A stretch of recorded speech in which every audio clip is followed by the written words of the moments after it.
ഈ സ്ഥലത്തിൻ്റെ പ്രത്യേകത ഏലിയ പ്രവാചകനോട് ബന്ധപ്പെട്ട സ്ഥലമാണിത്. അപ്പോൾ പ്രത്യേകിച്ച് രാജാക്കന്മാരുടെ 1-ാം പുസ്തകത്തിൽ ഏലിയ പ്രവാചകനെക്കുറിച്ചും ഏലീഷ പ്രവാചകനെക്കുറിച്ചുമുള്ള വിവരണങ്ങൾ വരുന്നുണ്ട്. അപ്പോൾ അതിൽ കാർമൽ മല എന്ന് പറയുമ്പോൾ ഒറ്റ മലയല്ല, പല മലകൾ ചേർന്നത് മലനിരകളാണ്. അപ്പോൾ ഗോലാൻ മലനിരകളല്ലേ എന്ന് പറയുന്നില്ല, കാർമൽ മലനിരകളാണ്. അപ്പോൾ ഇവിടെ ഇസ്രായേൽക്കാരുടെ ഏറ്റവും വലിയ പ്രത്യേകത എന്ന് പറയുന്നത് ഈ കാർമൽ മലയിൽ പ്രവാചകന്മാരുടെ ഒരു സ്കൂളുണ്ടായിരുന്നു. അച്ഛന്മാരുടെ സെമിനാരി എന്നൊക്കെ പറയുന്ന പോലെ ഇസ്രായേൽക്കാരുടെ സമയത്ത് അച്ഛന്മാരില്ലായിരുന്നു. പക്ഷെ അവരെ നയിച്ചിരുന്ന ആരായിരുന്നു? പുരോഹിതന്മാരും പിന്നെ പ്രവാചകന്മാരുമായിരുന്നു. പുരോഹിതന്മാരെന്ന് പറഞ്ഞാൽ അവരുടെ കടമകൾ ദേവാലയത്തിൽ മാത്രമായിരുന്നു ബലിയർപ്പിക്കുക, ജനങ്ങൾക്ക് വേണ്ടി പ്രാർത്ഥിക്കുക. അപ്പോൾ ജനങ്ങൾ തെറ്റ് ചെയ്യുമ്പോൾ തിരുത്തുക എന്ന് പറയുന്ന ദൗത്യം പ്രവാചകന്മാർക്കായിരുന്നു. അങ്ങനെ ഓരോ കാലഘട്ടത്തിലും ഓരോ പ്രധാനപ്പെട്ട പ്രവാചകന്മാരുണ്ടായിരുന്നു. അങ്ങനെയുള്ളൊരു പ്രവാചകനാണ് ഏലിയ പ്രവാചകൻ. രാജാക്കന്മാരുടെ 1-ാം പുസ്തകം 18-ാമത്തെ അധ്യായത്തിൽ ഇസ്രായേലിൻ്റെ രാജാവായിരുന്ന ആഹാബ് രാജാവ് അദ്ദേഹത്തിൻ്റെ ഭാര്യയായ ജസബൽ, ഒരു വിജാതിയായിട്ടുള്ള സ്ത്രീയായിരുന്നു. ആ ജസബൽ രാജ്ഞിയുടെ പ്രേരണയുടെ ഫലമായിട്ട് ഒത്തിരി വിഗ്രഹാരാധനയിലേക്ക്, പ്രത്യേകിച്ച് ബാൽദേവന്റെ ആരാധനയിലേക്ക് പോയി. അപ്പോഴങ്ങനെ ബാൽദേവനെ ആരാധിച്ച് ഇസ്രായേൽ ജനം തെറ്റ് ചെയ്യുമ്പോൾ ഏലിയ പ്രവാചകൻ വന്ന് പറഞ്ഞു, സത്യദൈവം യഹോവയാണ്, യഹോവയെ മാത്രമേ ആരാധിക്കാൻ പാടുള്ളൂ, ബാലിൽ നിന്ന് തിരിച്ചു വരണം. അപ്പോൾ വിഗ്രഹാരാധനയുടെ ഫലമായിട്ട് ഇസ്രായേൽ ജനത്തിന് 3 വർഷത്തേക്ക് ദൈവം മഴ കൊടുത്തില്ല. അവസാനം ഏലിയ പ്രവാചകൻ രാജാവിനോട് വിളിച്ചു പറഞ്ഞു, ജനങ്ങളെ വിളിച്ചു കൂട്ടുക, ആരാണ് സത്യദൈവം നമുക്ക് മനസ്സിലാക്കാം, ബാൽദേവനാണോ യഹോവയാണോ? ബാൽദേവന് 450 പുരോഹിതന്മാർ ഉണ്ടായിരുന്നു. അപ്പോൾ അവരോട് പറഞ്ഞു, നിങ്ങളൊരു ബലി അർപ്പിക്കുക. അപ്പോൾ ബലി അർപ്പിച്ചത് കാർമൽ മലയിലാണ്. അപ്പോൾ നമ്മൾ ബലി അർപ്പിച്ച സ്ഥലത്തേക്ക് നമ്മൾ ഇത് കഴിഞ്ഞ് കുർബാന ചെല്ലുന്നത് അവിടെയായിരിക്കും. അപ്പോൾ അവിടെ കാർമൽ മലയിലേക്ക് ഇസ്രായേൽ ജനം ഒരുമിച്ച് വന്നു. ബാൽദേവന്റെ പുരോഹിതർ വന്നു. അപ്പോൾ ഏലിയ പറഞ്ഞു, നമുക്ക് 2 കാളകളെ കൊല്ലാം. അങ്ങനെ കാളകളെ കൊന്നു. ബാൽദേവന്റെ പുരോഹിതന്മാർ ബലിപീഠമുണ്ടാക്കി വിറകടുക്കി കാളയെ അതിന് മുകളിൽ വെച്ചു. ഏലിയ പറഞ്ഞു, സത്യദൈവം സ്വർഗത്തിൽ നിന്ന് അഗ്നി ഇറക്കി ബലി സ്വീകരിക്കും. നിങ്ങൾക്ക് ഒരുപക്ഷെ എല്ലാവർക്കും അറിയാമായിരിക്കും, പക്ഷെ ഒന്നും കൂടെ മനസ്സിലേക്ക് കൊണ്ടുവരാൻ വേണ്ടി പറയുന്നതാണ്. അപ്പം അങ്ങനെ ബാൽദേവന്റെ പുരോഹിതന്മാർ ഉച്ചവരെ ഇങ്ങനെ തുടർച്ചയായിട്ട് പ്രാർത്ഥിച്ചു. പക്ഷെ ഒന്നും സംഭവിച്ചില്ല. ഏലിയ പ്രവാചകൻ പറഞ്ഞു, ബാൽദേവനൊരു ദേവനാണെന്ന്. ചിലപ്പോൾ ഉച്ചയുറക്കമായിരിക്കും, അല്ലെങ്കിൽ ഊണ് കഴിക്കുന്ന സമയമായിരിക്കും, അല്ലെങ്കിൽ ഗസ്റ്റിനെ കാണാൻ പോയതായിരിക്കും. അപ്പോൾ അതുകൊണ്ട് ഇച്ചിരി ശക്തിയായിട്ട് പ്രാർത്ഥിക്കാൻ പറഞ്ഞു. അപ്പോൾ അവർ ആചാരപ്രകാരം കത്തികൊണ്ട് തലയിലൊക്കെ മുറിവൊക്കെ ഉണ്ടാക്കി പ്രാർത്ഥിച്ചു. അപ്പം ഇതൊന്നും നടക്കുന്നില്ലെന്ന് കണ്ടപ്പോഴേക്ക് ഏലിയ പ്രവാചകൻ പറഞ്ഞു, ഇനി ഞാൻ ബലിയർപ്പിച്ച് പ്രാർത്ഥിക്കാമെന്ന് പറഞ്ഞു. ഏലിയ പ്രവാചകൻ, ഇസ്രായേൽ ജനത്തിന് എത്ര ഗോത്രങ്ങളുണ്ട്?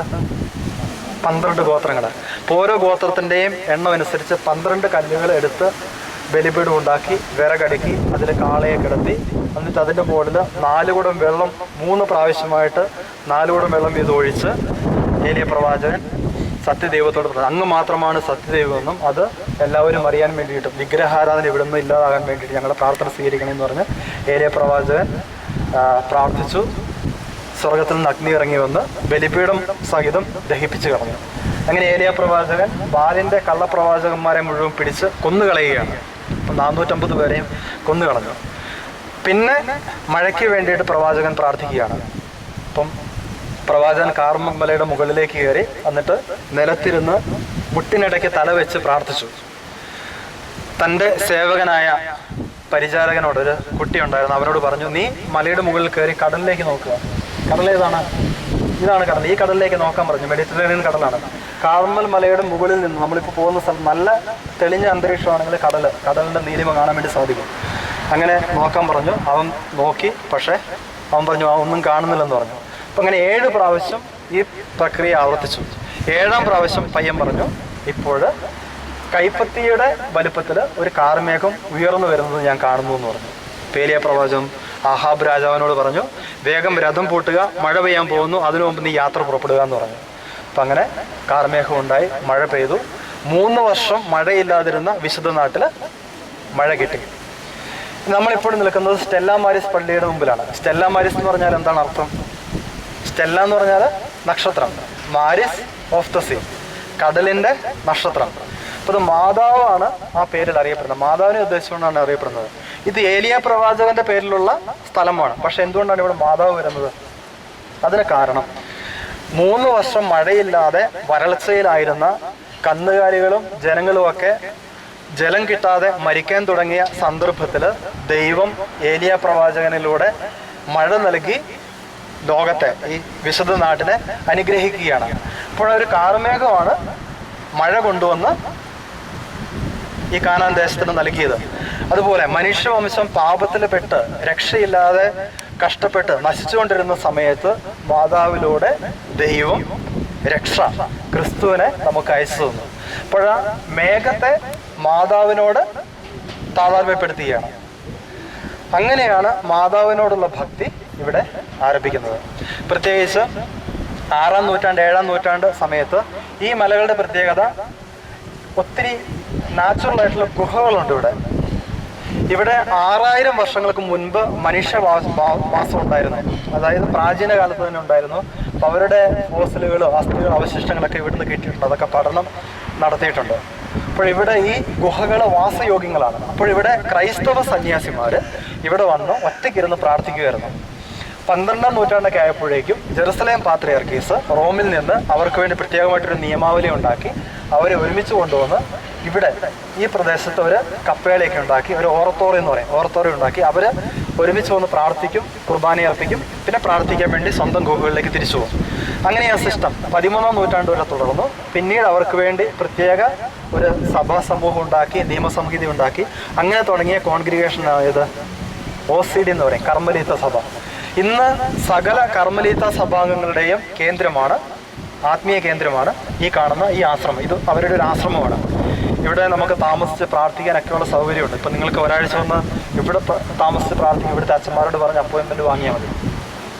ഇനി ഇതിനോട് ബന്ധപ്പെട്ട് വേറൊരു കാര്യം കൂടിയുണ്ട്, ഒരു ഭക്ത അഭ്യാസമുണ്ട്. അതായത് ഇവിടെ ഒരു സ്ക്രാപ്പുള എന്ന് പറയുന്നത് മാതാവിൻ്റെ ഒരു സ്ക്രാപ്പുള, ഇപ്പോഴൊരു ബന്ധിങ്കം പോലുള്ള ഒരു സാധനമാണ്. അപ്പോഴത് ഇവിടെ മുസ്ലിങ്ങളുടെ ഭരണം വന്നപ്പോഴേ, കുരിശുയുദ്ധക്കാരെ മുസ്ലിങ്ങൾ പരാജയപ്പെടുത്തി കഴിഞ്ഞപ്പോഴേക്കും 13-ാം നൂറ്റാണ്ടിൽ ഇവിടുത്തെ സന്യാസികളുടെ ജീവനം കൊണ്ട് അവരുടെ സ്വന്തം നാടുകളിലേക്ക് രക്ഷപ്പെട്ടു. മിക്കവാറും പേര് യൂറോപ്പിൽ നിന്ന് വന്നവരായിരുന്നു.